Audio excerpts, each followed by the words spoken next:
Hello class, welcome है आप सभी का एनवीएस सीरीज़ के तहत। आज हम स्टार्ट करेंगे हमारा सेट नंबर 3। क्वेश्चन रहेंगे अगेन 20 एमसीक्यू 41 to 60 एंड इसमें स्टूडेंट्स रहेंगे हमारे एनालिसिस हर आंसर के साथ। ओके, और भी कितने पॉइंट बनते हैं, कैसे एग्जाम में क्वेश्चन बनते हैं, उनका पैटर्न क्या होता है, एंड द सेम पैटर्न जो है वो बाकी अदर क्वेश्चन पर भी हमारे अप्लाई होता है।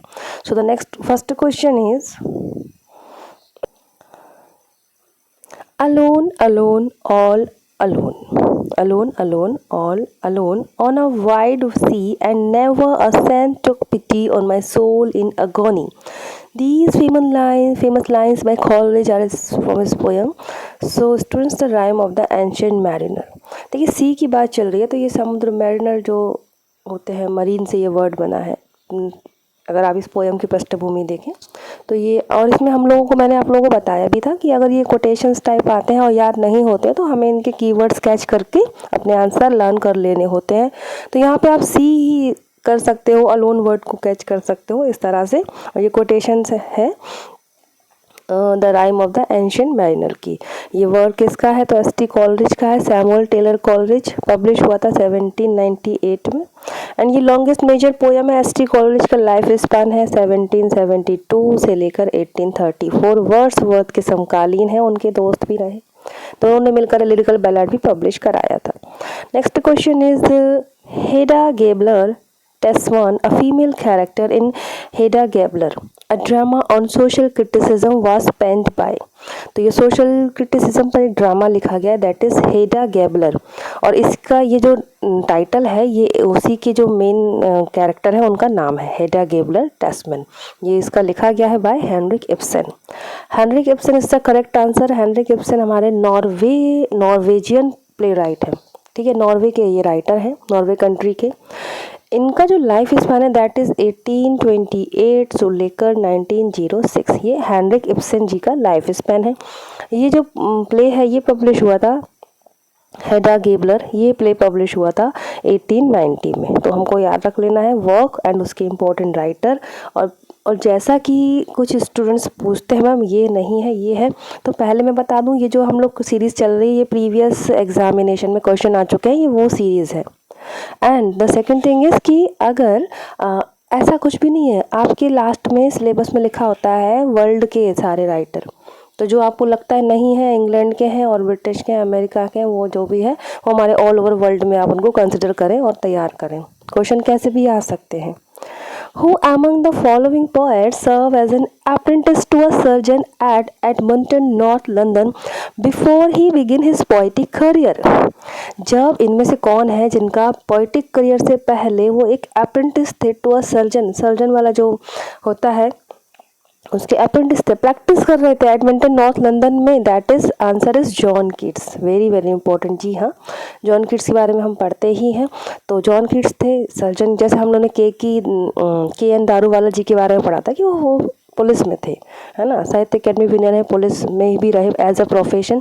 तो इन्होंने बिफोर इस पोइटिक करियर जॉन कीट्स तो जो सर्जन के प्रैक्टिस इन्होंने किया था। लाइफ स्पैन है जॉन कीट्स का 1795 से लेकर 1821। और ये जो वर्क ये रहे यहाँ पर सर्जन वाले, उसमें ये 1815 के टाइम की बात बताते हैं, उस समय की ये बात है। Next question, Endymion a poetic romance bye John Keats was published in the year 1818। Very important है, एंडीमियन पोएटिक रोमांस है, पोएटिक वर्क है जॉन कीट्स का। अगेन पोएटिक जॉन कीट्स का ही क्वेश्चन हमारे सामने है।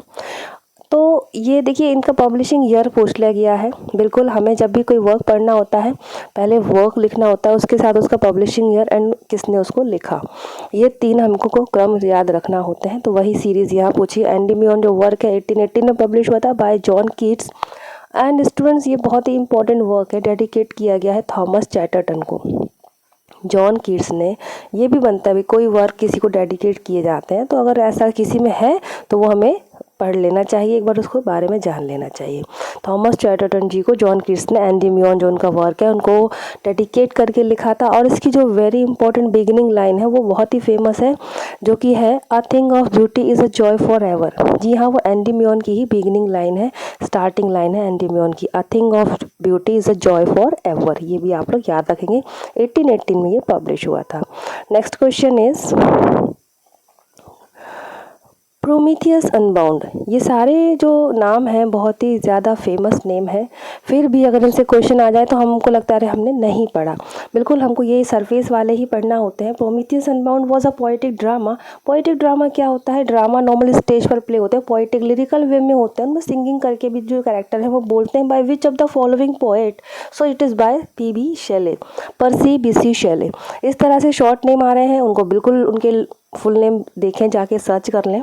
पी.बी. Shelley, Percy B.C. शेले का ये वर्क है प्रोमीथियस अनबाउंड, और इसमें 4 एक्ट हैं। प्रोमीथियस अनबाउंड जो है इसमें 4 एक्ट हैं। 4 एक्ट हैं। ड्रामा है तो एक्ट होते हैं ना, ठीक है। पोएटिक ड्रामा लिखा है, लिरिकल ड्रामा भी हम इसको कह सकते हैं। फर्स्ट ये पब्लिश हुआ था 1820 में। And PB. शेले की हम बात कर लेते हैं। पर्सी B.C. शेले 1792 से लेकर 1822 इनका लाइफ स्पान है। इनकी डेथ हो जाती है डूबने से, ड्राउनिंग से। ये इनका क्वेश्चन बनता है। प्रोमीथियस अनबाउंड, पी से प्रोमीथियस, पी से पी.बी. शेले है, तो आप कनेक्ट करके भी लर्न कर सकते हैं। Next is a doctrine often found in English poetry which identifies God with the universe or regard the universe as a manifestation of God is called pantheism. Pantheism is the correct answer, number 2. ये एक doctrine है। Doctrine मतलब एक सिद्धांत है, ऐसा माना जाता है, ठीक है। क्या? एक रिलीजियस फिलॉसफी से रिलेटेड है ये doctrine. Who thinks that God is everywhere, इसको मानने वाले जो पैंथीज़म में क्या माना जाता है कि God is everywhere in nature, natural में हर जगह भगवान बसते हैं। यूनिवर्स एंड गॉड आइडेंटिकल है, उनको हम पहचान सकते हैं। And God is in everywhere and every person in everything, ये इनका मानना होता है। तो ये गॉड को लेकर ये इनका जो हमारा एक डॉक्ट्राइन है यूनिवर्स को रिगार्ड करते हुए, दैट इज़ पैंथीइज्म।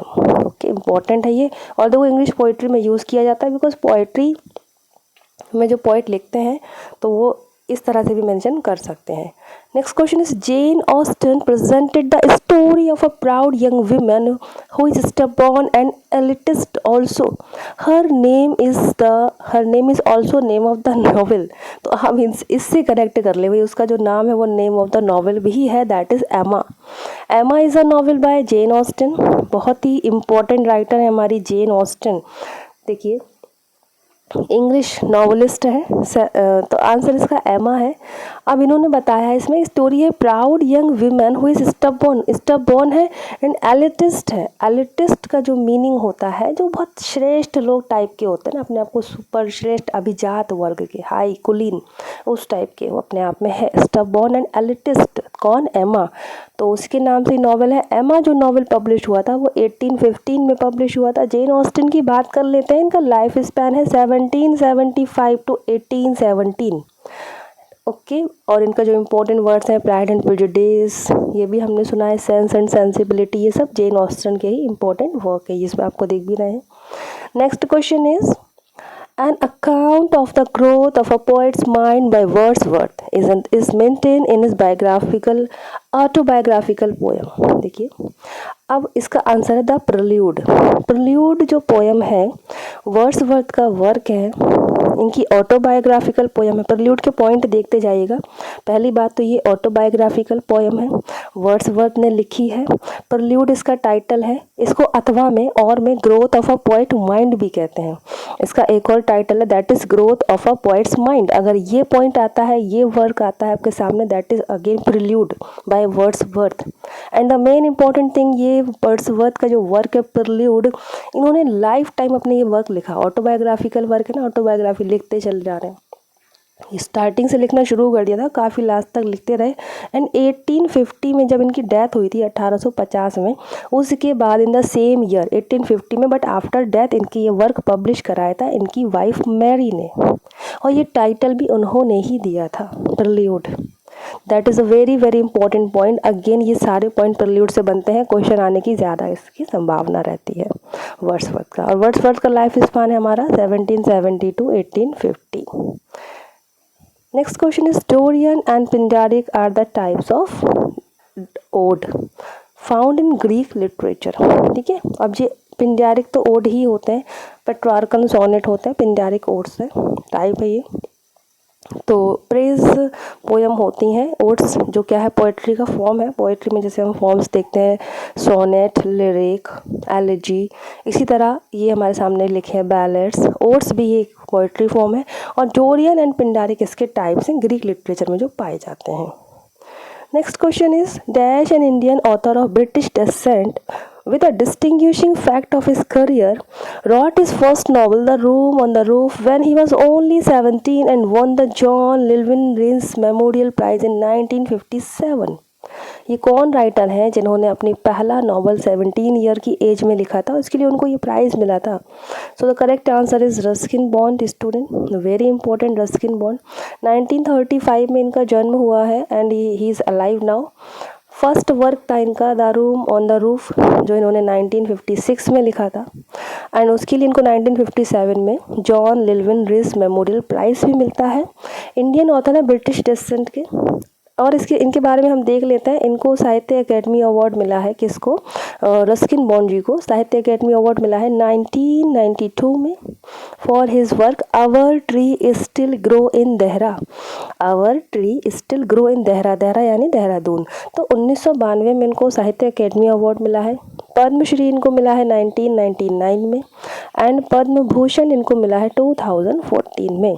अगेन मैं आपको रिमाइंड करा दूँ, इधर इंडियन लिटरेचर है, इंग्लिश लिटरेचर है, अमेरिकन लिटरेचर है। जो प्राइज़ विनर हैं इंडिया में, साहित्य अकेडमी विनर मिलेंगे आपको, ज्ञानपीठ विनर, पद्मश्री, पद्म भूषण प्राप्त लोग, वो वहाँ से क्वेश्चन आते हैं, वो पहले इंपॉर्टेंट होते हैं। मैं आपको फिर से बता दूं, अमेरिकन में पढ़ते हैं हम, आप देखेंगे अर्नेस्ट हेमिंगवे, विलियम फॉकनर, यही हम पढ़ते हैं, इलियट, ये सब नोबेल प्राइज़ विनर हैं, ठीक है।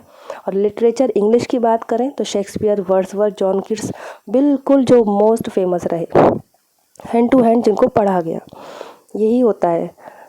The Greek followed the 3 unities in their place, namely time, place and action. देखिए ये इम्पॉर्टेंट क्वेश्चन है, मैंने इसको लेकर एक शॉर्ट्स भी बनाया था छोटा सा कल, तो देख लीजिएगा वो भी। अब देखिए क्या है यूनिटी। ग्रीक जो है, ग्रीक लिटरेचर की बात चल रही है ना, ग्रीक लिटरेचर में जब लिखा गया, अरिस्टोटल जो हमारे थे, अरस्तु का जो वर्क है पोएटिक्स, पोएटिक बाय एरिस्टोटल, उसमें ये वर्णन दिया गया है कि प्ले, ठीक है, जो प्ले होता है उसमें 3 यूनिटीज़ होती हैं। 3 यूनिटीज़ कौन कौन सी होती हैं? Unity of action, unity of place and unity of time, ठीक है। तो ये time, place and action 3 word हमें याद रखना होता है, उसमें हम कैरेक्टर, स्क्रिप्ट, ये सब इसको ये हमको मानना होता है। तो देख लेंगे, ये एक्शन है इसका आंसर, यूनिटी ऑफ एक्शन की बात चल रही है, ग्रीक लिटरेचर में है और अरस्तु के पोएटिक्स वर्क से लिया गया है, by classical Greek and Latin में यूज़ किया गया था, drive from Aristotle poetics. Next question is, who was the Indian Jewish poet? अभी जूइश से ही आधे लोग करेक्ट आंसर बता देंगे, दैट इज निज़म एज़ेकिएल। फिर भी पढ़ लेते हैं हम पूरा। Who was the Indian Jewish poet who was awarded the साहित्य academy in 1983 and Padma Shri in 1988 for his literary achievements, that is Nissim Ezekiel. Nissim Ezekiel की बात कर लेते हैं। इनका लाइफ स्पान है 1924 से लेकर 2004, मुंबई में जन्म हुआ था, इन द सेम प्लेस इनकी डेथ हुई थी। पद्म श्री इनको मिला है 1988 में, 1988 में साहित्य अकेडमी अवार्ड जो इनको 1983 में मिला है, वो इनका वर्क है लेटर डे सैल्म के लिए इनको मिला है साहित्य अकेडमी अवार्ड। हमेशा हमें याद रखना होता है साहित्य अकेडमी अवार्ड किस वर्क के लिए दिया गया है, वो ज़रूर देख लें। That is Nissim Ezekiel, Indian Jewish poet, 1924 से लेकर 2004। 4 इज़ कॉमन हियर, लर्न कर लीजिए आप इसको किसी भी ट्रिक को बैठाकर। Next question is, dash is the queen of Denmark and mother of Prince Hamlet, that is Gertrude. Gertrude है, हैमलेट की बात चल रही है, शेक्सपियर का ट्रेजेडी वर्क है ये। तो डेनमार्क की स्टोरी है, प्रिंस रहते हैं, हैमलेट जो है प्रिंस होते हैं डेनमार्क के। तो क्वीन कौन है वहाँ की? क्वीन ऑफ डेनमार्क, और मदर है प्रिंस हैमलेट की, that is Gertrude. Next question is, John Milton's Lycidas and Matthew Arnold's Thyrsis are example of a pastoral elegy। Student देखिए यहाँ एलेजी लिखा है और लीसीडास और ये हम मैथ्यू अर्नोल्ड ने जो लिखा था, हम एलर्जी पे चले जाते हैं, but the correct answer is pastoral allergy. पहले मैं आपको ये बता दूं इनमें डिफरेंस क्या होता है। एलर्जी इज ओके, किसी की डेथ पर, मृत्यु पर शोक गीत लिखा जाता है, दुख भरा गीत उनको याद करते हुए। और किसकी डेथ पे लिखा जाता है, ये क्वेश्चन ज़रूर बनता है, किसने लिखा वो तो बनता ही है क्वेश्चन, बट इन्होंने किसके लिए लिखा ये इतना क्लियर है। बट पैस्टोरल एलर्जी में ये होता है, पैस्टोरल यानी कि देहाती, ठीक है, वो शेपर्ड से कनेक्टेड है, गरुड़ीय शेपर्ड से कनेक्टेड है, और जो शेपर्ड्स की डेथ पर उनको याद करते हुए यहाँ पे उनको याद किया जाता है। बस यहाँ पे हमको शेपर्ड वर्ड को याद रख लेना है। तो ये जो दोनों है ये थोड़ा सा गांव देहाती वाले उसमें उन्होंने क्रिएट किया है ये वाला जो एलर्जी है। तो लीसीडास जॉन मिल्टन ने लिखा था एडवर्ड किंग के लिए, ये तो बता ही दूँ मैं आपको, एडवर्ड किंग के लिए इन्होंने लीसीडास लिखा था allergy, pastoral allergy. And Matthew Arnold का जो थ्राइसिस है वो इन्होंने लिखा था आर्थर ह्यूज क्लफ के लिए, आर्थर ह्यूज क्लफ के लिए। तो ये इंपॉर्टेंट बन जाते हैं ये क्वेश्चन कि लीसीडास है हमारा एडवर्ड किंग के लिए लिखा गया, थ्राइसिस लिखा गया था आर्थर ह्यूज क्लफ के लिए बाय मैथ्यू अर्नोल्ड, एंड लीसीडास का ईयर है 1638। पैस्टोरल एलर्जी है, थोड़ा इस पर हमको ध्यान देना है। The next question is who among the following Indian writers was the first recipient of Sahitya Akademi award for English fiction. Again important question है, साहित्य अकेडमी अवार्ड हम काफ़ी देर से पढ़ रहे हैं, इसको मिला उनको मिला, but here this is the most important. English fiction में सबसे पहले साहित्य अकेडमी अवार्ड किसको मिला है, वो है हमारे R.K. नारायण, राशीपुरम कृष्ण स्वामी अय्यर नारायण, ये इनका फुल नेम है। एंड राशीपुरम इनके गांव का नाम है, कृष्ण स्वामी इनके फादर हैं। देखिए इनको साहित्य अकेडमी अवार्ड मिला था 1960 में। इनका जो वर्क है द गाइड के लिए, ठीक है, द गाइड में मूवी भी बनी है, देवानंद जी थे उसमें। तो इस तरह से ये the guide movie, the guide novel के लिए इनको मिला है 1960 में, 1960 में साहित्य अकेडमी अवार्ड। एंड इनका जो लाइफ स्पैन है R.K. नारायण जी का 1906 से लेकर 2001 इम्पोर्टेंट है। पद्मश्री इनको मिला है स्टूडेंट 1964 में, एंड पद्म विभूषण इनको सन 2000 में मिला है, विभूषण, ठीक है, भूषण अलग, पद्म विभूषण जो टॉप वाला है सन 2000 में इनको मिला है, और साहित्य अकेडमी 1960 में द गाइड के लिए। Next question, a farce is an exaggerated form of which of the following. देखिए फार्स क्या है, अगर ये वर्ड ऐसे ही आ जाए तो हमको थोड़ा कंफ्यूज होता है। ये मजाकिया वर्ड है, इसका मीनिंग होता है मजाक करना, ठीक है, हंसी मजाक वाला कुछ लिखा गया है, दैट इज़ फार्स। अब ये इसलिए हम कॉमेडी पे लगा दें करेक्ट आंसर, तो इसका यही है, फार्स क्या है, कॉमिक ड्रामेटिक पीस, ठीक, कॉमेडी तो पूरा वर्क ही कॉमेडी वर्क लिखा, नॉवल लिख दिया या जो भी है, बट अगर short piece of comedy that is farce. Okay, next question is lyre after which lyric primarily a song is actually.